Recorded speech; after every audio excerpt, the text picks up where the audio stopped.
Hello साथियों, नमस्कार। एक ऑनलाइन क्लास में आपका हार्दिक स्वागत है। मैं अजय सर आप लोगों के बीच साथियों टीजीटी पीजीटी आर्ट यानी कला से संबंधित साथियों महत्वपूर्ण वीडियो पे प्रश्न लेके आया हूं, जो 2022 के दृष्टि से बहुत ही महत्वपूर्ण है। ये जो वीडियो है साथियों, इसमें जो आपको प्रश्न मिलता है, ये प्रीवियस ईयर के 20 क्वेश्चन, महत्वपूर्ण 20 क्वेश्चन मिलते हैं, जो प्रीवियस के कहीं ना कहीं ये प्रश्न पूछे गए हैं साथियों। अपनी तरफ से प्रश्न को नहीं लेके आता हूँ, ये प्रश्न पूछे जा चुके हैं और 2022 में इन प्रश्नों के आने की पूर्ण रूप से संभावना बनती है, तो इसलिए प्रश्न आप लोगों को प्रीवियस ईयर से कराया जाता है। तो आप लोग देखेंगे कि साथियों, कई बार पेपर आप लोग दिएंगे तो प्रीवियस ईयर से ही ज़्यादा क्वेश्चन उठा के आता है साथियों।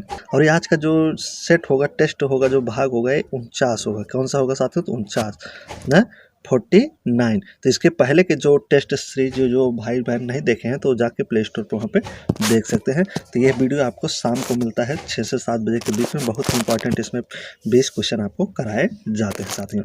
तो विलंब ना करते हुए चलते हैं, वीडियो पे स्टार्ट करते हैं। तो वीडियो अच्छा लगे तो वीडियो को आप प्यारा सा लाइक करेंगे, दोस्तों के पास शेयर करेंगे। तो आज का जो पहला प्रश्न है स्क्रीन पे, वैदिक साहित्य में धातु कर्मकार को क्या करा है? वैदिक साहित्य में धातु कर्मकार के रूप में जाने जाते हैं। वैदिक साहित्य में धातु कर्मकार के रूप में कौन जाने जाते हैं? तो विश्वकर्मा, इंद्र, त्वरष्ट या सूत्रधार ना। तो चारों में से देखिए, तो वैदिक साहित्य में धातु कर्मकार के रूप में किसे जाना जाता है? तो राइट आंसर आपका क्या बनेगा? यहाँ पे एक बार ज़्यादा कमेंट करते हुए बताइए आप लोग। तो और सभी लोग से बहुत बहुत गुड इवनिंग। सभी लोग उपस्थित होंगे हैं साथियों, तो वीडियो देखिए यहाँ पे। तो कौन सा आंसर बनेगा आपका? तो यहाँ पे विश्वकर्मा बनेगा। क्या बनेगा? विश्वकर्मा। वैदिक साहित्य में धातु कर्मकार, धातु का जो काम करने वाले थे, धातु कर्मकार का मतलब जो धातु से काम करने वाले हो, या धातुओं से जो चीज़ बनाते हैं, तो उन्हें विश्वकर्मा कहा जाता था साथियों ना।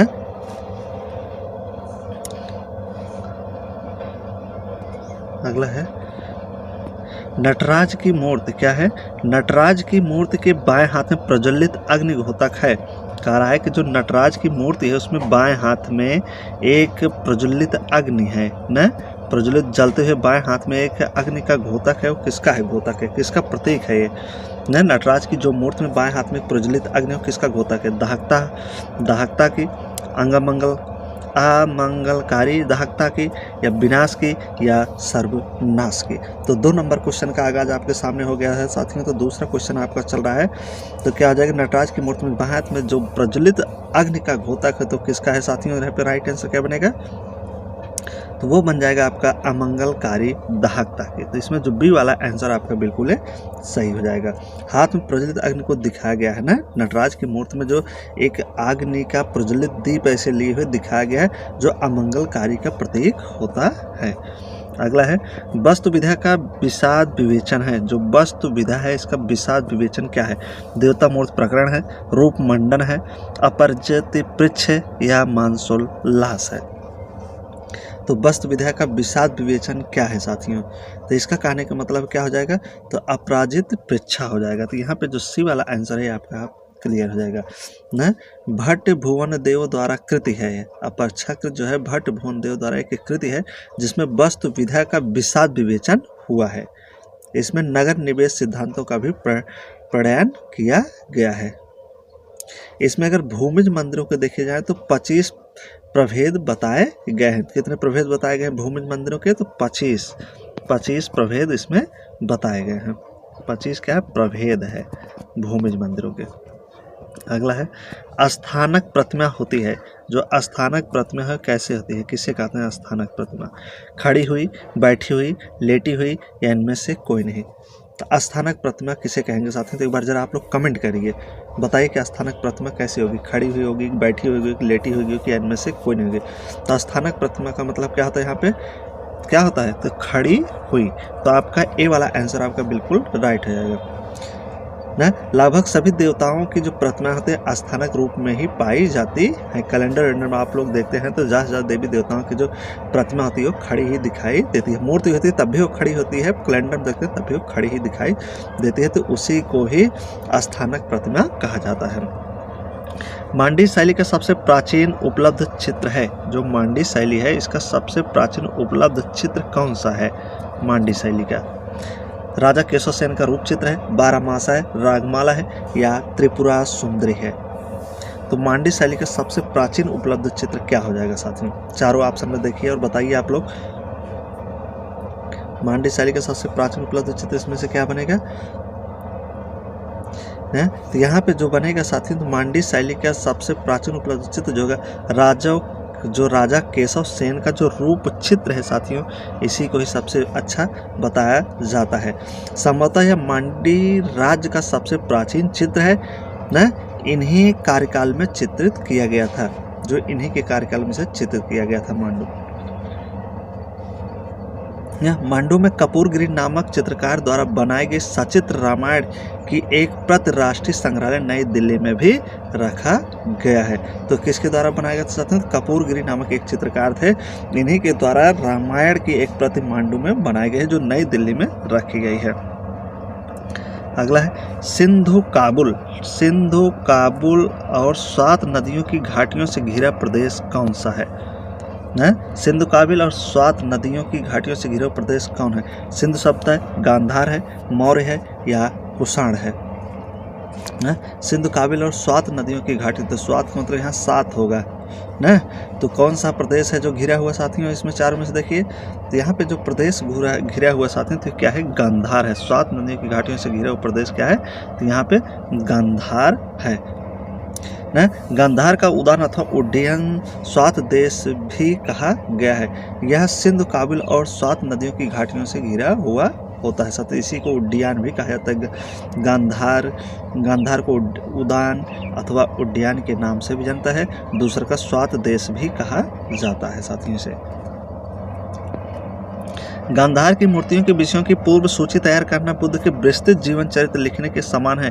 यह कथन किसका है? तो डैश डैश करके, तो डैश डैश बताना कि यह कथन किसका है। गांधार की जो मूर्तियां हैं के विषयों की पूर्व सूची तैयार करना बुद्ध के विस्तृत जीवन चरित्र लिखने के समान है। तो यह कथन किसका है? पुसे का है, फारसी ब्राउन का है, कुमार स्वामी का है या मार्शल का? तो यह कथन किसका हो जाएगा साथियों? तो ये जो कथन बनेगा चारों में से आपका है पुसे जी का है। किसका है? पुसे का।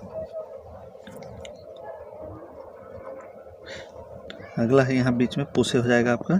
मूर्त कला की उस शैली को क्या कहते हैं? कह रहा है कि जो मूर्त कला की उस शैली को क्या कहते हैं जो ग्रीक रोमन कला से, किससे? ग्रीक रोमन कला से प्रभावित रही है। तो मूर्त कला की वह शैली को क्या कहेंगे जो ग्रीक रोमन से, किससे? जो ग्रीक रोमन से प्रभावित रही है। तो मथुरा है, भराहुत है, गांधार है या मौर्य कालीन है? तो क्या होगा साथी यहाँ पे? जो ग्रीक रोमन से प्रभावित है, तो यहाँ पे जो गांधार कला है यही है ग्रीक रोमन से प्रभावित है ना। तो भारतीय और यूनानी आकृतियों के सम्मिश्रण से ही गांधार शैली का जन्म होता है साथियों। इस मूर्ति कला शैली के प्रमुख संरक्षक जो है शक और कुषाण शासक थे। तो कौन कौन से थे? शक शासक और कुषाण शासक थे। अगला है गांधार कला का विकास किस काल में हुआ? जो गांधार कला है इसका विकास पूछ रहा है कि किस काल में हुआ। इसका विकास की बात कर रहा है, किसकी? विकास का किस काल में हुआ? गुप्त काल में, मौर्य काल में, पल्लव काल में या कुषाण काल में? तो विकास किस काल में हुआ था साथियों गांधार कला का? तो गांधार कला का अगर विकास देखा जाए तो यह पूर्ण रूप से कुषाण काल में हुआ था। अगला है गांधार शैली मुख्यतः यूनानी है। तो प्रश्न जितने हैं बहुत ही बेस्ट क्वेश्चन है साथियों, बहुत ही अच्छे क्वेश्चन है। यहाँ से प्रश्न पूछे गए हैं, सब पूछा हुआ ही प्रश्न है जो आपके प्रीवियस ईयर के वही प्रश्न आपके बीच में कराया जा रहा है साथियों। तो गांधार शैली मुख्यतः है यूनानी ना। चित्र शैली है, मूर्त शैली है, यवन शैली है या इनमें से कौन है? तो गांधार शैली मुख्यतः यूनानी है। तो कैसी शैली है साथियों पूछ रहा है ना। तो क्या बनेगा यहाँ पे? गांधार शैली मुख्यतः कौन सी शैली है? तो यूनानी। तो ये मूर्त शैली है। कैसी है? मूर्त शैली है। गांधार शैली मुख्यतः यूनानी क्या है? मूर्त शैली है।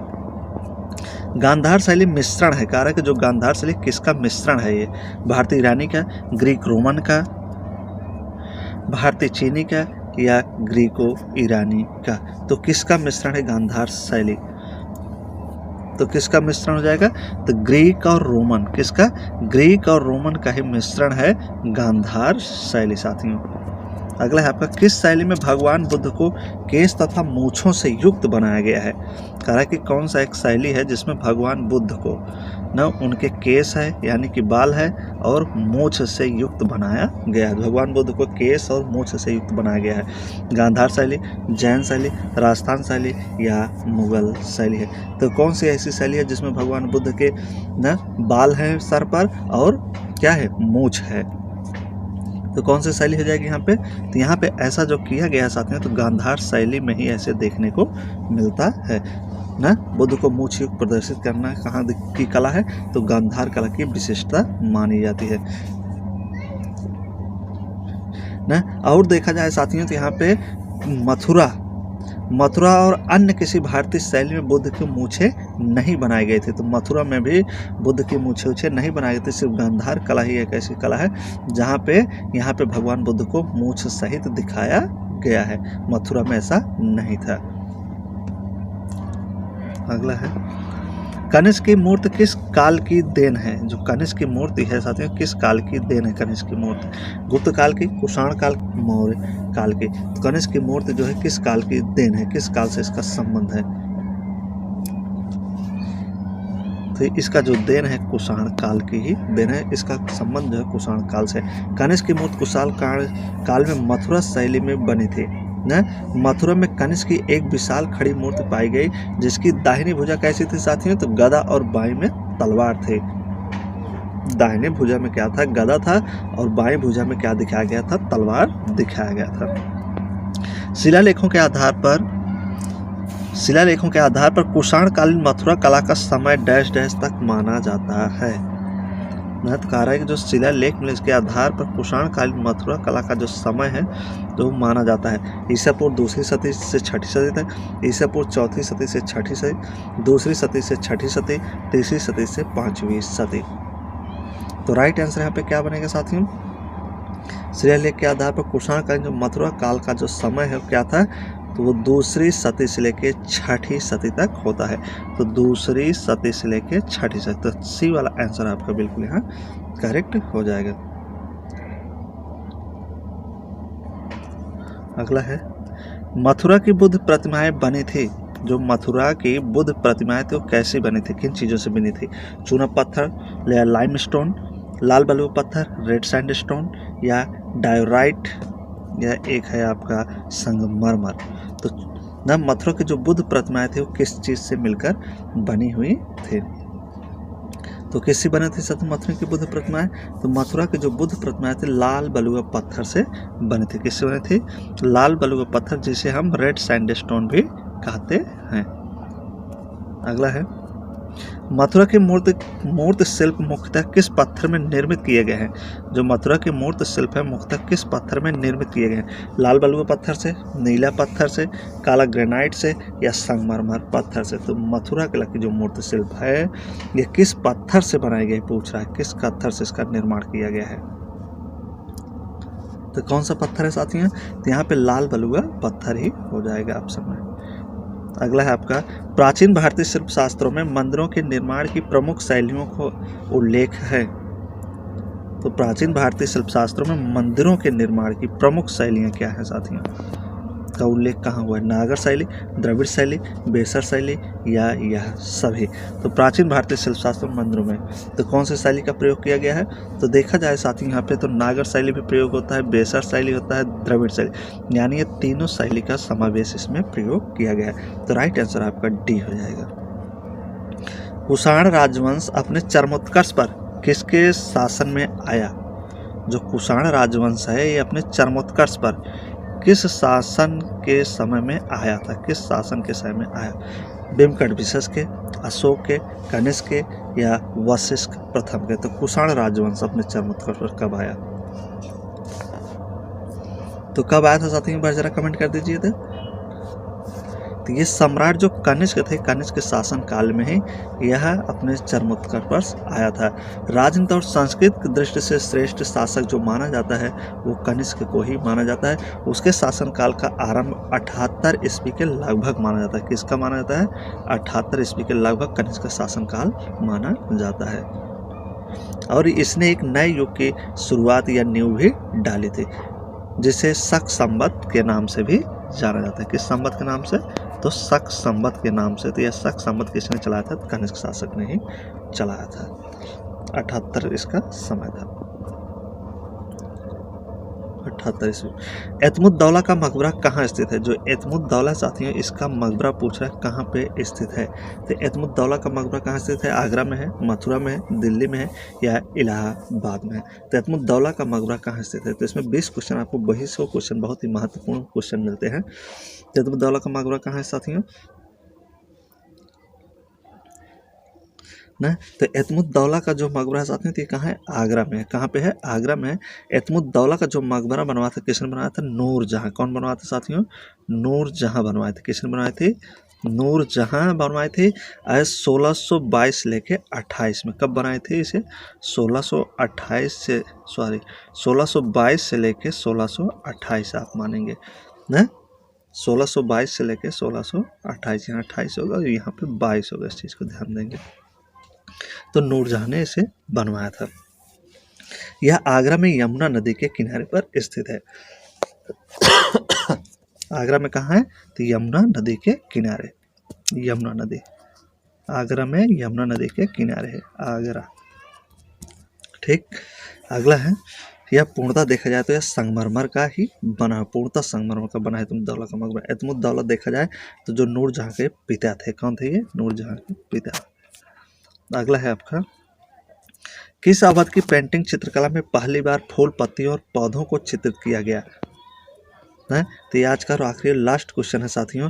तो कह रहा है कि किस अवध की पेंटिंग चित्रकला में पहली बार फूल, पत्ती और पौधों को चित्रित किया गया था। तो किस अवध की पेंटिंग थी, जिस पेंटिंग चित्रकला थी, क्या थी? पेंटिंग चित्रकला में न पहली बार फूल, पत्ती और पौधों का प्रयोग किया गया। तो मुगल सल्तनत में, गुप्त काल में, दिल्ली सल्तनत में या मौर्य काल में? तो किस काल में फूल, पत्ती, पौधों का प्रयोग किया गया साथियों? ये देखा जाए तो दिल्ली सल्तनत काल था। कौन सा समय था? तो दिल्ली सल्तनत का समय था, जिसमें फूल, पत्ती, पौधों का प्रयोग किया गया था ना। साज सज्जा में कुरान की दी गई मनुष्य, पशु, पक्षी या फिर जीवधारी का भी चित्रण यहाँ पे देखने को मिलता है। चित्रकारी के कुछ प्रमाण मिले जो 91वीं सदी के बाद के वर्षों से मिलते हैं साथियों। तो ये रहे साथियों आज के मोस्ट इंपॉर्टेंट क्वेश्चन। आप लोगों को उम्मीद है कि सारे प्रश्न अच्छे लगेंगे। वीडियो अच्छा लगा तो वीडियो को आप प्यारा सा लाइक करेंगे साथियों, और दोस्तों के पास शेयर करेंगे। जो नए व्यूअर्स हैं, जो चैनल को अभी तक सब्सक्राइब नहीं किया, तो जरूर चैनल को सब्सक्राइब कर लें साथियों। तो दीजिए इजाज़त, जब तक नेक्स्ट वीडियो लेके आएंगे तब तक के लिए बहुत बहुत धन्यवाद।